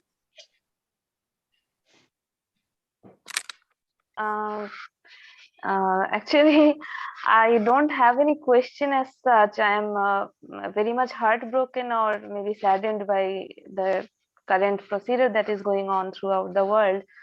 At the very beginning, actually, I'm sharing my viewpoint. I was having a new enthusiasm to be a part of this workshop, national workshop, and with that pride of being Indian and with safeguarding the culture and heritage of India. So but today what the everything has been clear and clarified by our notable resource person, how international through international politics of power, the game is being played with the poor people. I think that not poor, they are actually helpless, they are powerless if we speak about the tribal folk people. So I think that the international through these international policies, they are trying to deprive these tribal people or folk people from the prestige, from the honor that they can earn or gain from their culture or their tradition. So there is a silver lining which a professor resource person he has spoken about, the interference of the academicians into this unethical procedure. They have come with a new nomenclature. So definitely the folk and the lore, they are trying hard to separate these two. So he has spoken about the academic interference. We know that the pen is mightier than the sword, but how much an academician can progress here, because even the institutions like UGC, if they give their approval with the new nomenclature, then aren't we helpless, or we can really interfere, or how much can we interfere to save folklore? That is my concern. For that, whatever you have said is the same thing that I also shared with you. But the thing is that when we look into this epistemological evolution that all over the world since Renaissance, it was not the university actually created new knowledge. It was so many schools created all over the world. Different schools, they might have from different universities, the people, but they assembled together as in a school, a motto behind that, and the Prague school, from where the syntagmatic structuralism later came in. So if you have a will without the support of the power as a resistance, we can do that. Otherwise, then the option is that left to the academician, that if you want to go with the power and recognition and all these all these facilities that is providing to you through this institutionalized system, then you can't do anything. So you have to come out of that. Even though you are part of that, you have to come out of that and create some schools, a school of thought. Then you can resist. How Saussure has come, not from the university system. Saussure changed the whole world, the whole thought of social science and even science also.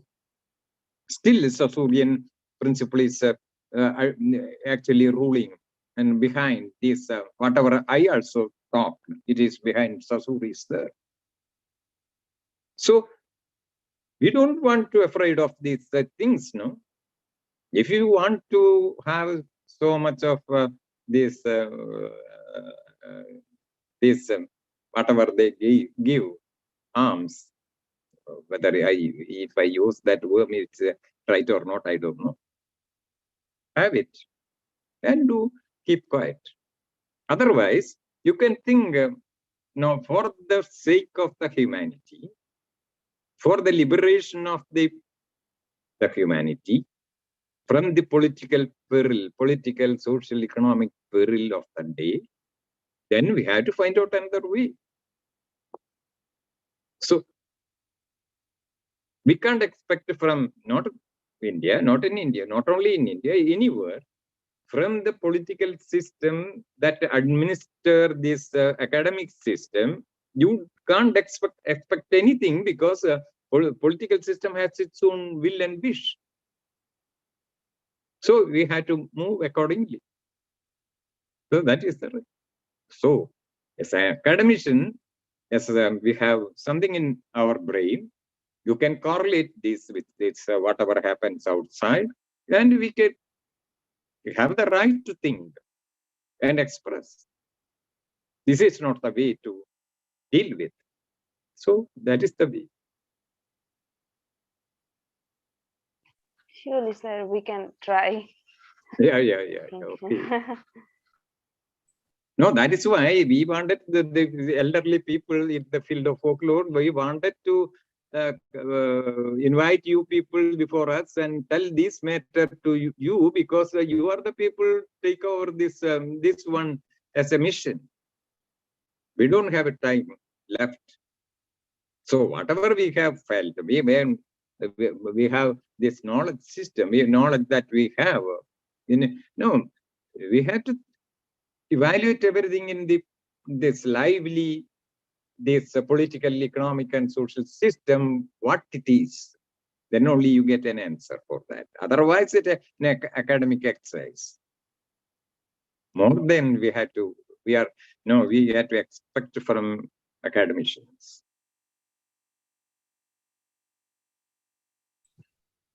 Okay, somebody else? Rajeshekaran. Yeah, Rajeshekaran. Sir, the part of commodification, the tribal performance, they have some new appearance while they are coming in the part of folk tourism. They made some changes in the performance from the traditional one. If it is happening mostly while I went to Munnar, there is Mudavan community and Malaipula is there. From their traditional, they are coming to the folk tourism. They made some changes in their performance. Okay. Yeah, that is true. Yeah. So you want an explanation for that? Yeah, just. Yeah. Two kinds of two ways this traditional performance or folk performance or tribal performance get changed. One is, as I explained earlier, that in this the tribal society is they have nothing to claim. They are most this marginalized people. They have no pride of them, nothing there to pride of them. No, we never consider them. So while they wanted to, they wanted to come outside, they wanted to project themselves that we are having some their own traditions, their own knowledge system, their own something, and they wanted to put that before the public. So they changed their own performance according to the need, according to project them before the public. That is why some changes happening. The other one is these people were taken to this part of tourism or anything outside with their performance. They instruct the whole night performance. They wanted to put on cut short within half an hour. Then they are forced to do that because they are giving money, and if they ask, they will do that. And even that also we do. We have in our system. There are some agencies or this even the government system. They have trained accordingly. That also happens, no?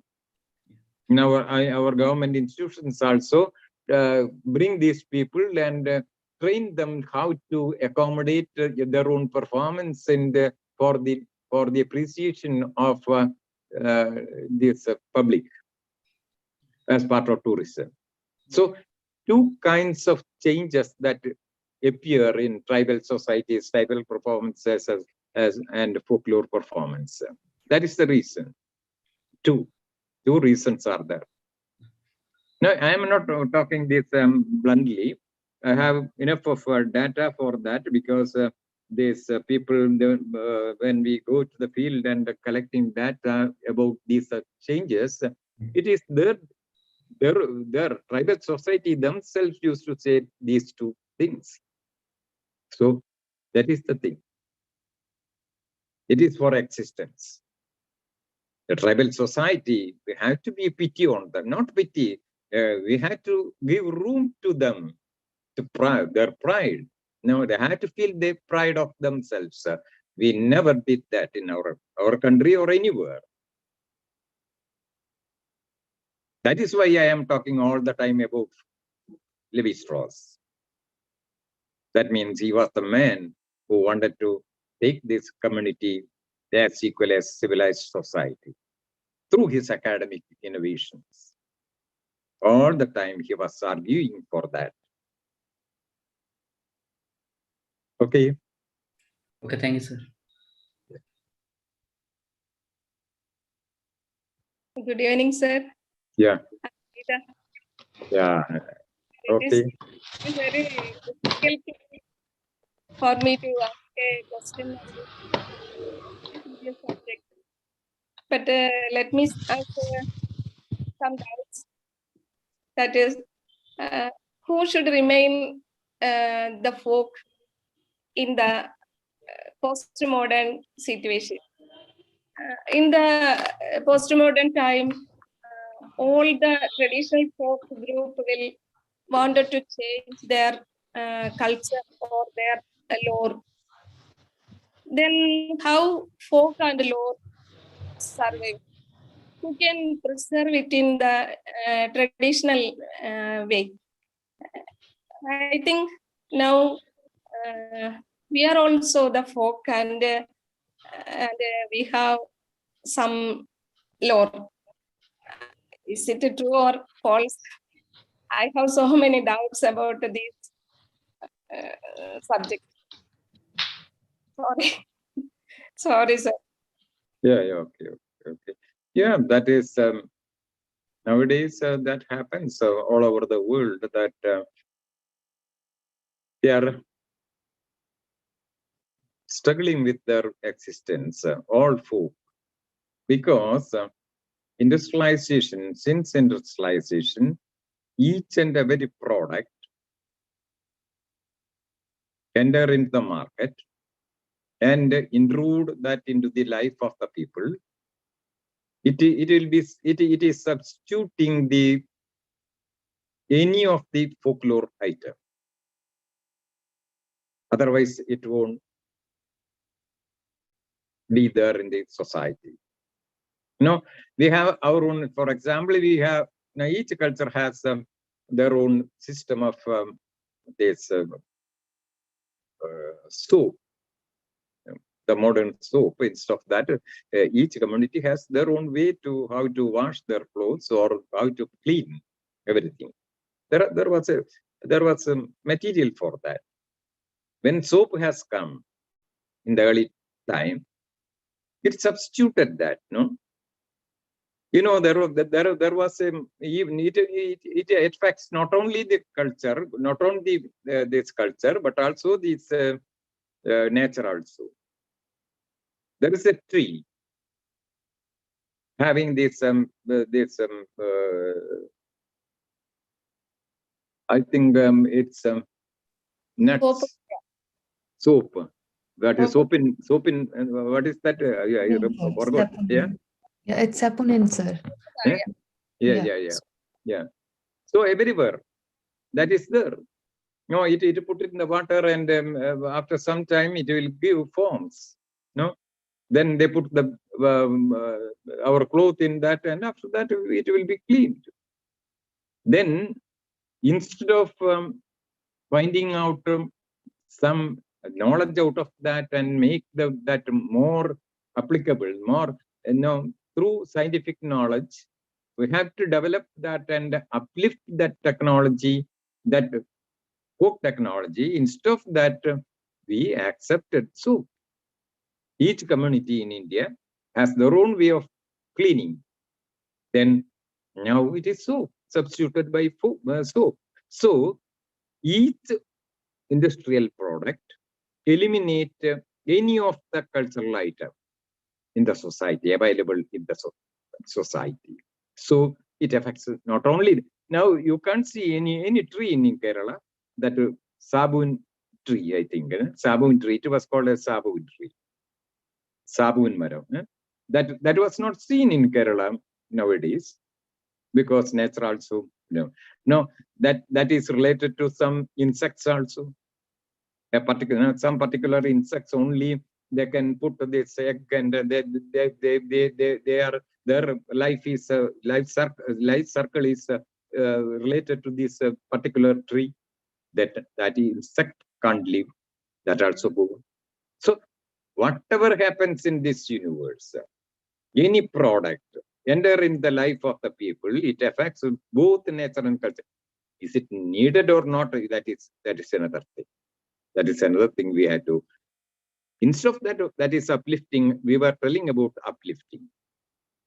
We can grow this kind of sabun tree and find out new technology out of that to create more, fulfill the function of soap. Then it's a new product of their own. Instead of that, a universal product, soap, is eliminated all diversity all over the world. You see, this is the thing. Now you is a little bit clarified, I think. Okay, sir. Thank you. Yeah.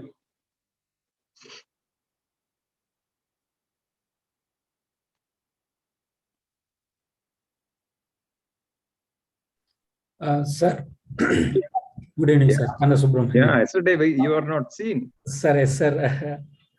Some technical issues, sir. Yeah, okay. Yes, I was on YouTube. Yes, sir. Yeah. Sir, thank you for the wonderful session, sir. Maybe my question pull back to the square one, but still I have the same doubt on which point of view we have to think about the future. Whether we are going to think about on the point of folk, or on the point of lore, or on the point of researcher who is doing research on folklore. Yeah.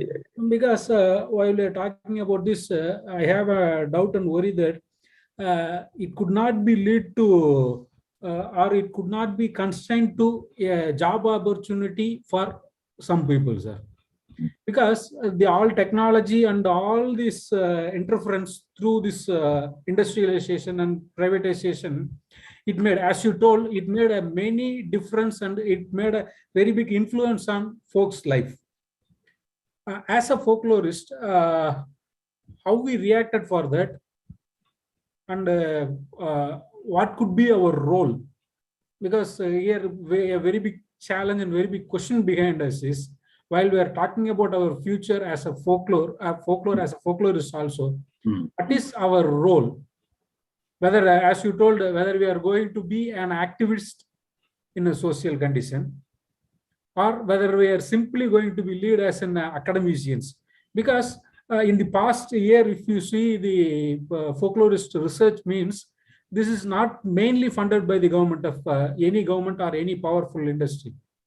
Many of the private industries and many of the NGOs have funded this, and it has come to a glorious level. I can say that Ford Foundation also as an example. We conducted many workshops because of their fund only. Then their powerful industry, many private NGOs and many private interests also, private interests itself, it taken our department into this level, sir. And this situation, how we have to look all this into consideration, and what would be our role? Yeah, that is the role. If you have no role, you have to leave the scene. You are forced to leave the scene. If you want to sustain, then the question, what for? No, if the same movement with the development concept, the accepted development concept, I think folklore has no role at all. No role at all, because folklore as a data, it is to be taken to the godown. that is archive and this one, and it will be taken. New product will come out of that, and it be sold out by somebody. Then what is your role? Nothing.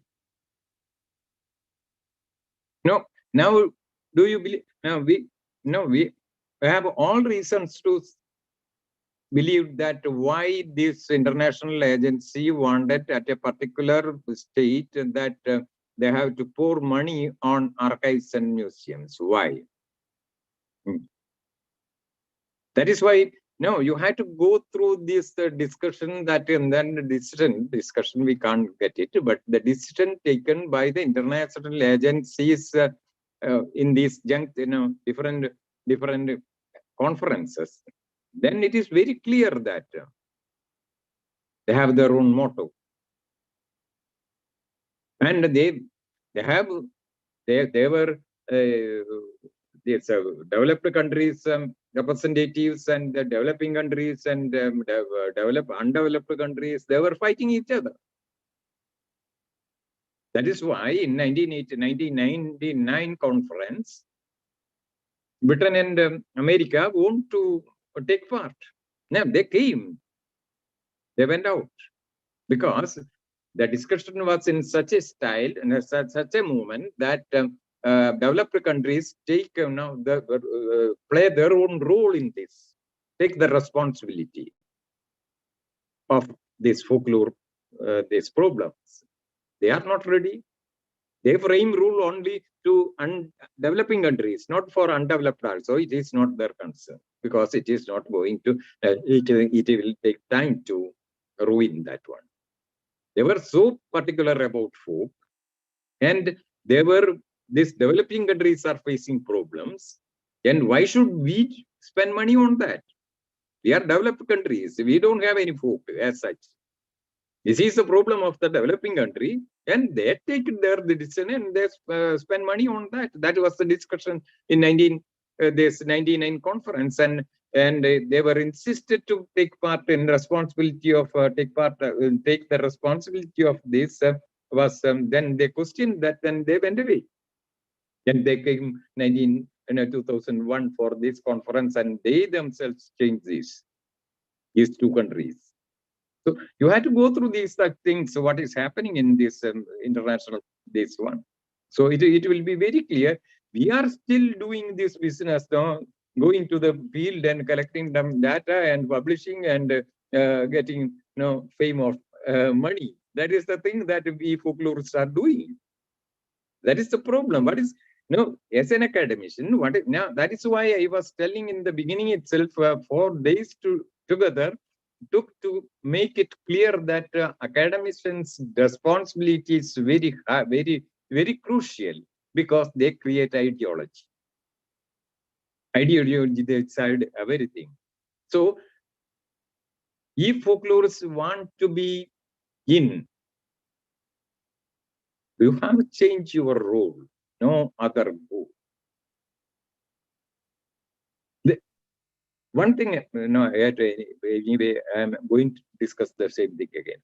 As far as my understanding is concerned, there is no other discipline in this world can take this challenge, because by birth itself, popular antiquities to till this day, it is against this deviated development road. We had to correct that. Only folklore can. That is my understanding. That is why we had to discuss all these things. Okay. Thank you, sir. Thank you. Thank you. This is the thing we are expecting from you, sir. Thank you. Sir, my question, sir. Good evening, sir. I am Bhagyavati. Sir, is any help from this government? They are making some schemes. That any help for the folk, this one, sir, market availability, because folk material products are not getting proper market, sir, like Big Bazaar or Reliance, like this.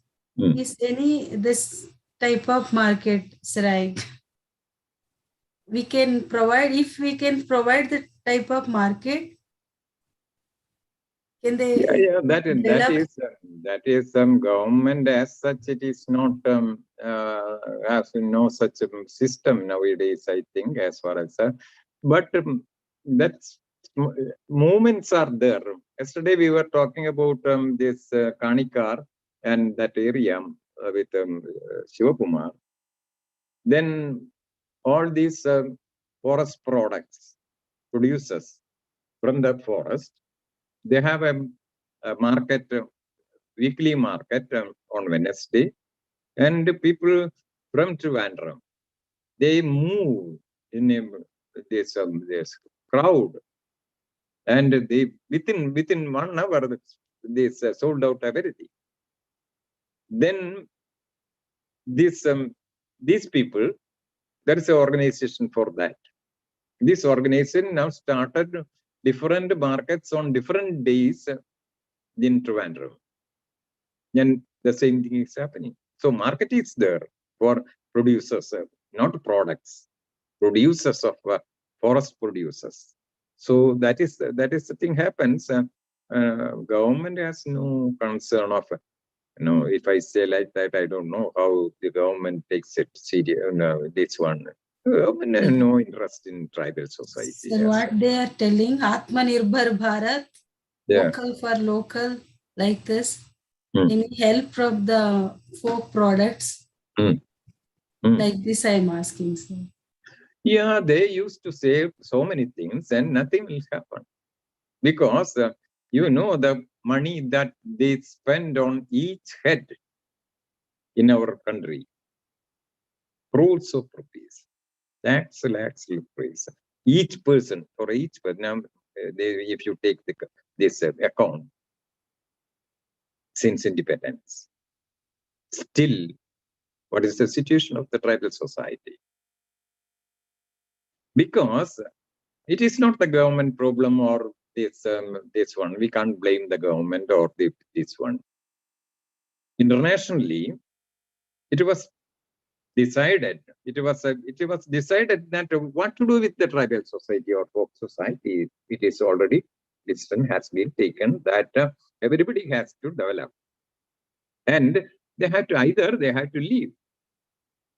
Either they have to be there only, and their end will be like that.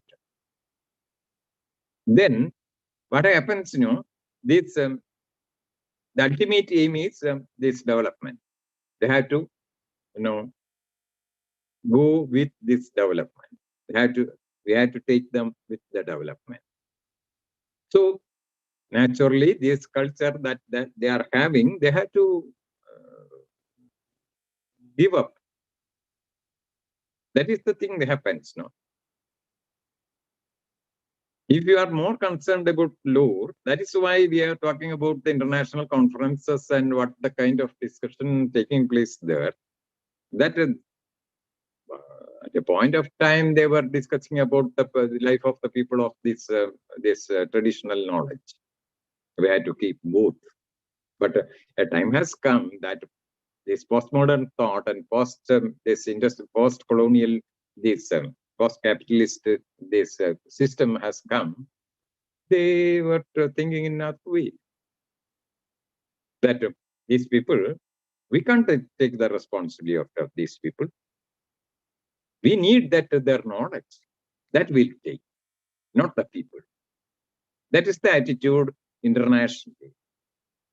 That is here also. No problem about that.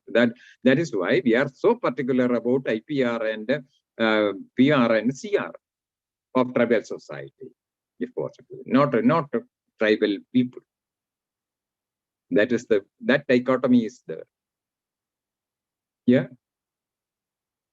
Thank you, sir. Yeah.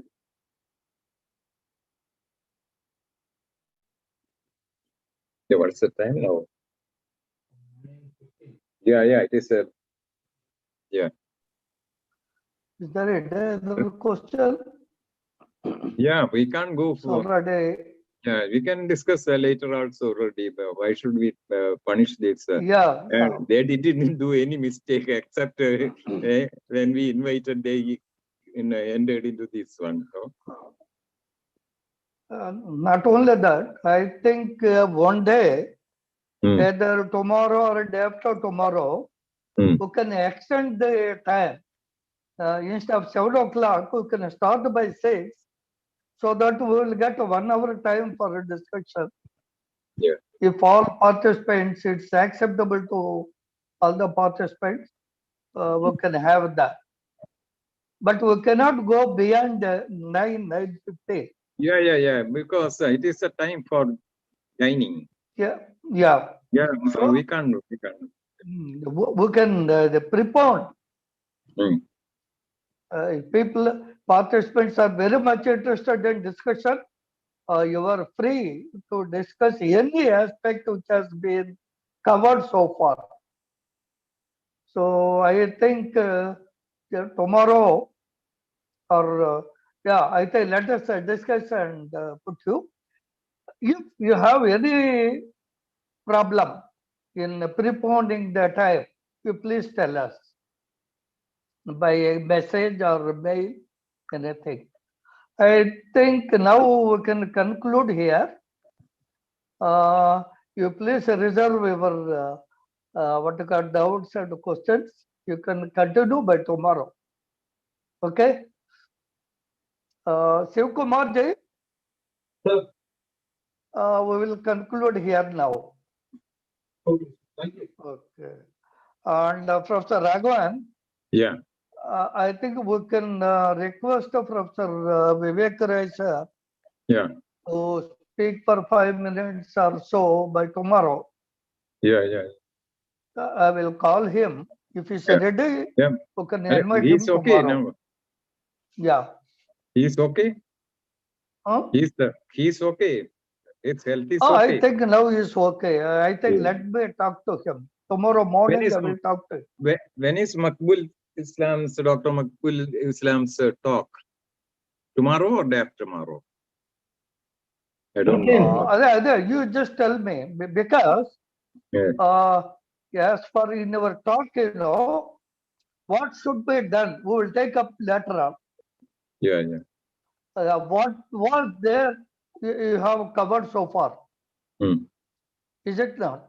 So before going to that, what should be done in future, I think let us give a small break. Yeah, Reddy, so there that the are participants, there are 3 more segments. One is international interference of on folklore, then future of folklore, and one more, I think. I don't know. I don't remember exactly. 3 more, I think, they have. That this one is ready. Yeah, but it's Alendandus and the conceptual understanding of Alendandus and Dan Benamus. They separate the segments because we are putting that resting point. That is the point that we are going to have our discussions and future and everything on that by analyzing that. It will take 1 hour, 1.5 hours for that. I prepared that also, that the last workshop, we didn't have that session, a separate session for that. It is a long discussion on Alendandus definition and Dan Benamus definition. Wow, definition is only 1 sentence in each case, but that elaboration is very, very long in the situation of this modernism and postmodernism. So that is there. So 3 segments are remaining. That is very, very important segments. So we have to. No, Raghavan, I think tomorrow onwards we can reschedule our program by extending 1 hour. Instead of 7, shall we start by 6? Yeah, we have to ask the participants, and if they agree, otherwise if they are not willing, then we can't take such a decision our own, because they have to attend. Otherwise, it's a futile business. Yeah. No, I think tomorrow you tell them their suggestion whether it is possible or not.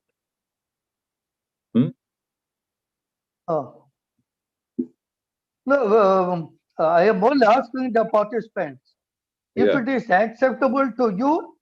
we will prepare, and that 1 hour is spare for your discussion only. And we should not go beyond the 9. So that is the point.